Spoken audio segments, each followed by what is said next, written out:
it was all a dream. I used to read Word Up magazine. Salt and pepper and Heavy D up in the limousine. Hanging. Some of you may remember Tiana Wallace, the daughter of Biggie Smalls, like this. But this is Tiana today, a 19-year-old woman with the same drive and ambition as her legendary dad. When graphic details of Big's unsolved death were released last month without prior warning to his family, understandably their old wounds were reopened.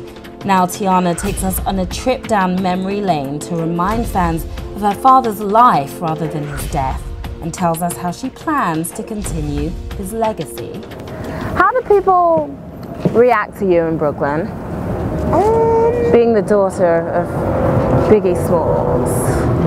If they do recognize me, it's just like yelling like, hey, you know, but usually it's just, you're Biggie's daughter, aren't you? I'm like, yeah.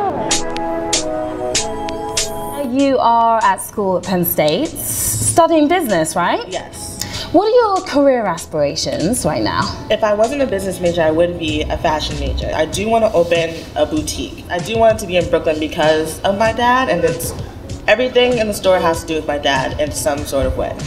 Your brother has been following in your dad's footsteps as well. Yeah, he's a rapper. He just turned 16 in October, and he's always been dabbling in it, like having fun with it, but he's good.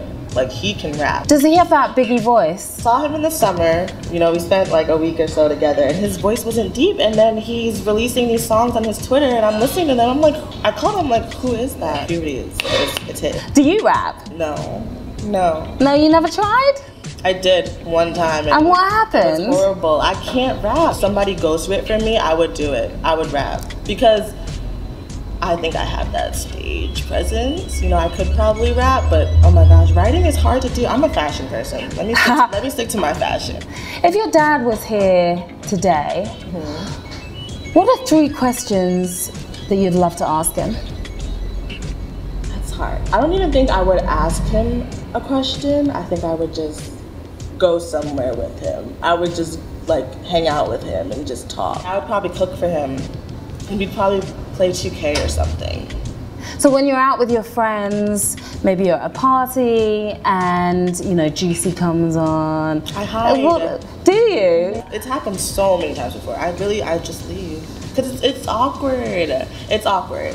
Is it a good feeling though? It is, because I see people having fun and dancing and enjoying it, but I just feel like I know everyone's looking at me because they're expecting me to make some sort of reaction to it. Live from Bed-Stuy, son, the livest one, representing BK to the fullest. There are a few kind of landmark spots around here where your dad used to hang out a lot. That's just me, the B.I.G. Competition river ever since 13. Used to steal calls, I was considered a thief until I started hustling on Fulton Street. Your dad's house is right around the corner, so let's make that the first stop. Okay. Cool. 226 St. James Place, where your dad grew up. And he spent most of his life here. Yeah. It just feels comfortable. It feels like home. It doesn't feel like a strange place to me. When was the last time you were here? I'm gonna say it had to be like 6, maybe 5. That's the earliest memory I have, and it wasn't when he was still living here, it was when my uncle was living here. What do you think your dad was like as a teenager? Wild and fun and ambitious. So let's check out across the street, the Orient Temple, Where he used to perform. where it all started. I mean, how impressed are you by your dad's skills? I'm impressed. Listen, I say this all the time.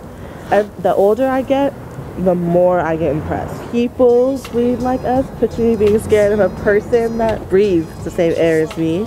I mean, if you really listen to it, it means a lot. You gotta really listen to the song. That's one of my favorite songs on Life After Death. What do you think about the styles that he used to rock, since you're so into fashion? I know you guys love Tyga and all these people that they got it from my dad. It's like all the Versace and the gold chains and the Jesus piece. That was my dad. That's where it started, yeah. And this is the barber shop where your dad used to come and get his hair cut. He wore hats, a lot of hats. But I've seen some high top fades and he was like 16, 15, you know, the normal fads that were going on.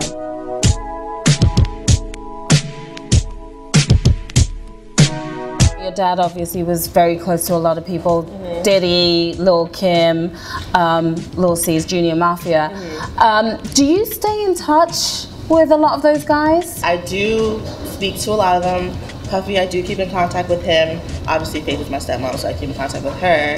And Junior Mafia has been consistent in my life for as long as I can think of. Now, your mom told you once met Nas. I met Nas when I was a baby. I don't really listen to Nas, but she's like, Nas, I loved him. And I'm like, really? Yeah, your dad got him out here. And I grabbed you and I went and I was there and I just gave you to your dad and was like, hello. Okay. Anytime I hear someone from Brooklyn, obviously I think of my dad because I think that's that's where they kind of try and build off of. That's, you know, a good foundation. I love Jay-Z. I love everything about Jay-Z. Have you met him before? Yeah. I haven't seen him in a long time, since the Notorious premiere, but he knows me. My dad being who he is, I feel like it's a big name to hold up to. So it gives me more motivation to be as big as he was. Basically, if I feel like I can't let him down at this point. My goal is to not be Biggie's daughter and to be considered Tiana Wallace. Be whatever I choose to be.